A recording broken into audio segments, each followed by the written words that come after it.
شہادت کی دو ہی قسمیں ہیں، شہادت کے دو ہی طریقے ہیں، یا کسی کو شہید کیا جاتا ہے زہر کے ذریعے، یا کسی کو شہید کیا جاتا ہے تلوار کے ذریعے۔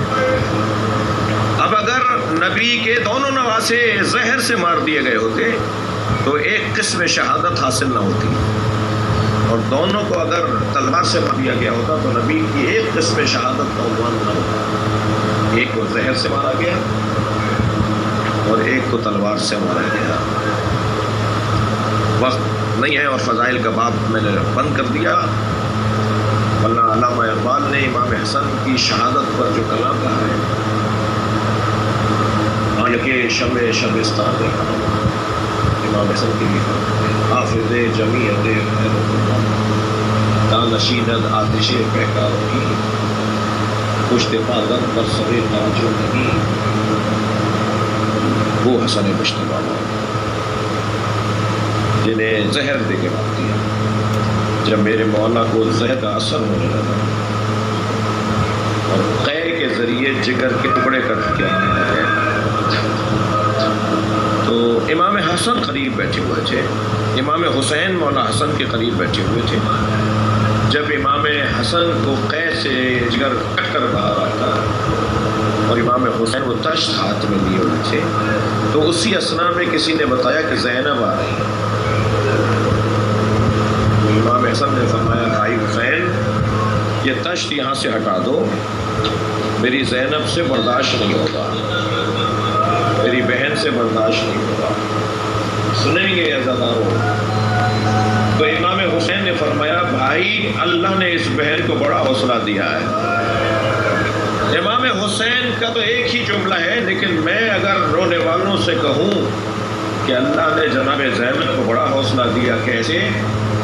نبی کا جنازہ دیکھا، نانا کی میت دیکھی، اپنی ماں کا جنازہ دیکھا، اپنے بابا کی میت دیکھی، سر پہ لگی ہوئی تلوار دیکھی، سر کا زخم دیکھا، بھائی حسن کا جنازہ دیکھا، اور یہ واحد جنازہ ہے پنجتن میں جو گھر سے نکلا دفنانے کے لیے، مگر کچھ دیر کے بعد دوبارہ واپس آیا، اس لیے کہ تیر مار دیے گئے جنازے پر۔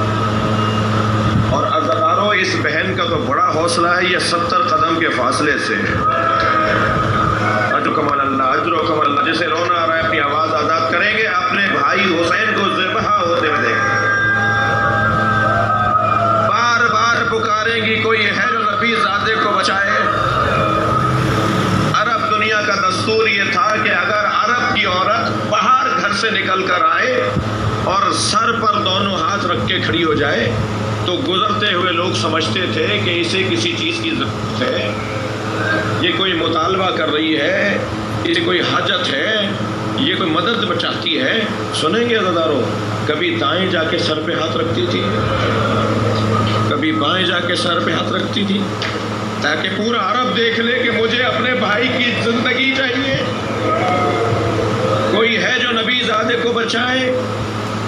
یہ بھی حکمت تھی، اگر یہ نہ کرتی تو کہتے ہم سے کم مدد مانگی تھی، کہ ایک مرتبہ کوئی نہ تھا جو زینب کبریٰ کی آواز سنتا، تو پھر دشمن کو بھی مخاطب کر کے کہا دیکھ رہے ہو میرا بھائی مارا جا رہا ہے، شاید کہ ضمیر بیدار ہو جائے، شاید کہ انسان بیدار ہو جائے، اس کے اندر کا انسان بیدار ہو جائے۔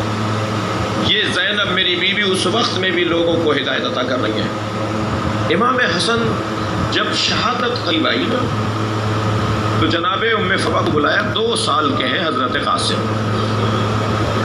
اجرکم اللہ، جو رونے آئے ہیں۔ آج 7 محرم کو ہمارے بدر صغیر کے اور حتیٰ عراق اور ایران کے بھی 7 محرم کو حضرت قاسم کی شہادت کا بیان ہے۔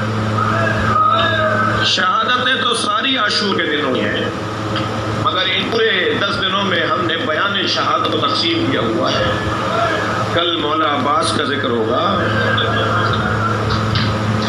آج حضرت قاسم کا ذکر ہے۔ وجود معمولی نہیں ہے، شخصیت بہت بڑی شخصیت ہے۔ 2 سال کا سن ہے جناب قاسم کا۔ حضرت ام فروا زوجہ اپنی زوجہ محترمہ کو بلا کر ایک تحریر ان کے ہاتھ میں دی، اے ام فروا اسے قاسم کے بازو پر باندھ دینا، اور جب بہت مشکل وقت آئے تو اسے کھول کر دیکھ لینا۔ بی بی فرماتی ہیں کہ حسین نے کبھی ہمیں کسی مشکل میں جانے نہیں دیا، کوئی ضرورت ہی پیش نہیں آئی، اتنا اپنے بچوں کا خیال رکھا حسین نے۔ جناب ام فروا کو، جناب قاسم کو، امام حسن کی بیوہ کو، امام حسن کے بچوں کو امام حسین نے احساس ہی نہیں ہونے دیا میرے بھائی کے بچے ہیں، میری بھابھی ہے۔ لیکن کربلا کے میدان میں جب تیسری مرتبہ جناب قاسم کو امام حسین نے لوٹایا نا، قاسم جاؤ تم اپنی بیوہ ماں کا سہارا ہو، اجرکم اللہ، اجرکم اللہ، خدا کسی غم میں نہ رلائے سوائے غم ویس میں رونے رلانے والوں میں قرار دے۔ جب تیسری مرتبہ جناب قاسم واپس آئے ہیں تو جناب ام فروا کو ذہن میں آیا اس سے زیادہ مشکل وقت میں نے نہیں دیکھا، تو بازو سے تعویذ کھولا، اسے کھولا تو دیکھا یہ خط ہے حسین ابن علی کے نام۔ اللہ اکبر، کیا انتظام ہے کربلا کا، کیا انتظام ہے، اس گھرانے نے کیا انتظام کیا ہوا ہے۔ اس خط میں امام حسین کو مخاطب کیا ہوا ہے۔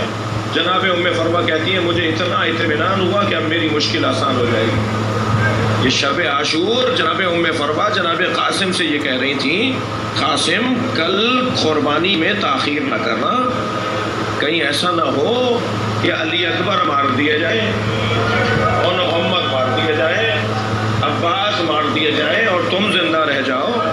اے میرے لال، اگر تم نے قربانی میں تاخیر کی تو کہیں کوئی یہ نہ کہے کہ غیر خاندان کی ماں تھی، تربیت پر فرق آ گیا، یا اگر بنی ہاشم میں سے ہوتی، سیدانی ہوتی تو میرے لال خبردار کوتاہی نہ کرنا۔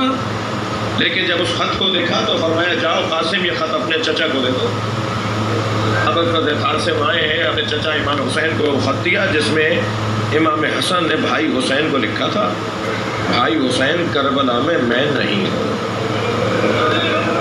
اللہ اکبر، بھائی حسین میں کربلا میں نہیں ہوں، میری جانب سے میرے قاسم کو قبول کر لو اور اسے جانے کی اجازت دے دو۔ امام نے اپنے بھائی کی تحریر کو آنکھوں سے لگایا، بوسہ دیا، اور روایت کہتی ہے واحد مجاہد ہیں حضرت قاسم جنہیں لپٹا کر امام حسین بہت دیر روئے، اور اتنا روئے ہیں کہ چچا بھتیجے دونوں زمین پر گر گئے۔ تب جناب زینب نے آگے بڑھ کر دونوں کو حوصلہ دیا اور فرمایا عباس قاسم کو تیار کرو، مجھے اسے میدان کربلا روانہ کرنا ہے۔ عزیزدارو، جناب قاسم کا قد بہت دراز نہیں تھا، جب گھوڑے پر بٹھایا تو پیر رکابوں میں نہیں آ رہے، تو رکابوں کو کاٹ کر رکابیں چھوٹی کی گئی تاکہ پیر رکابوں میں آ جائیں۔ حضرت قاسم کے سر پہ خود بیٹھ نہیں رہا تھا، حضرت قاسم کے سر پہ خود نہیں رکھا گیا، بلکہ حضرت قاسم کے سر پہ امامہ باندھا گیا۔ اور یہ واحد مجاہد ہے جسے حسین عجیب انداز سے سجا رہے ہیں۔ اگر آپ رونے کے لیے ایک منزل اور لیں، اس شہید کے ساتھ ایک ماں کی شادی کی آرزوئیں بھی ہیں۔ مجھے تو ایسا لگتا ہے جیسے حسین دولہا بنا رہے ہیں، اور کوئی پوچھے ام فروا سے کتنی آرزوئیں ہوتی ہیں ایک ماں کی کہ میرا جوان بچہ، اللہ اکبر، امامہ سر پر باندھا اور حضرت قاسم کو نقاب لگائی امام حسین۔ آیت اللہ فاطمیہ ایک بزرگ عارف عالم دین ہے، انہوں نے اس منظر کو بیان کرتے ہوئے کہا کہ امام حسین نے جناب قاسم کے نقاب اس لیے لگائی کہ چہرے پر بچپنا ظاہر تھا۔ حضرت قاسم کا چہرہ مبارک جو تھا اس پہ کمسنی ظاہر تھی، دشمن بچہ دیکھ کر حملہ نہ کرے، اس کے تلوار کی کاٹ تو بتائے گی کہ کس کا پوتا ہے، اس کے بازوں کا زور تو بتائے گا کہ کس عباس کا شاگرد ہے، مگر چہرہ دیکھ کر سب حملہ نہ کر دیں، لہذا چہرے پہ نقاب لگا دی۔ اور دوسرا سبب یہ تھا، آیت اللہ فاطمیہ فرماتے ہیں دوسرا سبب یہ تھا کہ چہرے کا نور اتنا زیادہ تھا کہ امام حسین، لیجئے آپ کی آوازیں بلند ہیں، کہ جو کٹے ہوئے شہیدوں کے سروں کو نیزوں پر اٹھایا گیا تھا نا، تو جناب قاسم کا سر بھی کٹا ہوا نیزے پر اٹھایا گیا تھا۔ کٹا ہوا سر نیز کی انی پر اٹھایا ہوا تھا۔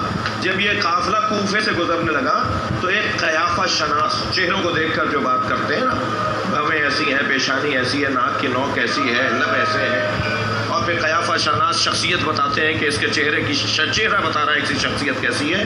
ایک قیافہ شناس سروں کو دیکھ دیکھ کر احوال بیان کر رہا تھا۔ اس نے حضرت علی اکبر کے چہرے کو دیکھ کر حضرت علی اکبر کے احوال بیان کیے، امام حسین کے چہرے کو دیکھ کر کہا ان لوگوں میں اس سے بڑا وجود کوئی نہیں ہے۔ کسی نے کہا ایک سر گھوڑے کی گردن میں لٹکا ہوا ہے۔ اس نے حضرت عباس کے سر کو دیکھ کر، چہرے کو دیکھ کر ایک جملہ کہا تھا، یہ چہرہ بتا رہا ہے کہ گھٹ گھٹ کے مرا ہے، اس کی جو آرزویں تھی وہ پوری نہیں ہوئی۔ جناب قاسم کا چہرہ دیکھ کر اس نے ایک جملہ کہا، اس نے کہا یہ آ کر دیکھو، لوگوں کو آواز دے کر کہنے لگا یہ چہرہ آ کے دیکھو، کفل قتل قمر، چاند کا ٹکڑا ہے۔ مجلس میں خواتین بھی بیٹھی ہیں، مائیں بھی بیٹھی ہیں، میں ایک جملہ کہوں گا عزادارو، جو قاسم دشمن کی نگاہ میں چاند ہو، وہ ماں کی نگاہ میں کیسا ہوگا؟ ایک مرتبہ آواز آئی، چچا میری مدد کیجئے، یہ واحد مجاہد ہے جس کی مدد کے لیے حسین گھوڑے پر روانہ ہوئے، اور گھوڑے پر بیٹھ کر یہ کہتے ہوئے روانہ ہوئے، تم نے میرے بھتیجے کو اکیلا سمجھا ہے، تم نے میرے بھتیجے کو یتیم سمجھا ہے۔ حسین نے گھوڑا دوڑایا اس سمت جہاں جناب قاسم گرے ہیں، تو فوج اشقیاء میں آوازیں بلند ہونے لگی، بچو بچو حسین آ گئے۔ تو یہاں کے گھوڑے وہاں گئے، وہاں کے گھوڑے یہاں آئے، آواز آنے لگی چچا بچائیے، قاسم کا لاشا پامال ہو گیا۔ حسین نے ابا بچھا دی، بچے کے بدن کے ٹکڑے، اے ام فروا بھابی آئیے، تمہارے بچے کا لاش